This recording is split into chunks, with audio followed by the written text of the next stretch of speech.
కూటమి ప్రభుత్వాన్ని లీడ్ చేస్తున్న టీడీపీ గత సోమవారం నుంచి ఇంటింటికి కార్యక్రమాన్ని ప్రారంభించింది. ఈ క్రమంలో గత 5 రోజుల్లో జరిగిన కార్యక్రమంపై పార్టీ అధినేత సీఎం చంద్రబాబు సమీక్షించారు. మంగళగిరిలోని పార్టీ కార్యాలయానికి శనివారం చేరుకున్న ఆయన ఇంటింటికి కార్యక్రమంపై ఆరా తీశారు.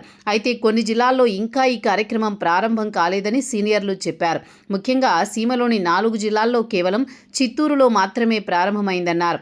ఉత్తరాంధ్రలో మాత్రం భోగాపురం విమానాశ్రయం ప్రారంభోత్సవం ఉన్న నేపథ్యంలో అక్కడ మినహాయించారు.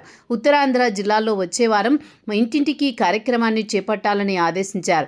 మరి మిగిలిన కోస్తా సీమల్లో పరిస్థితి ఎలా ఉందన్న ప్రశ్నకు నామమాత్రంగానే సాగుతోందని, ఇంకా నాయకులు ముందుకు రావడం లేదని పలువురు నేతలు వెల్లడించారు. అదే సమయంలో టీడీపీ యాప్ ద్వారా కూడా చంద్రబాబు పరిశీలన చేశారు. దీనిలోనూ కొద్దిమంది నేతలు మాత్రమే ఇంటింటికి కార్యక్రమానికి సంబంధించిన ఫోటోలను, వీడియోలను షేర్ చేశారు.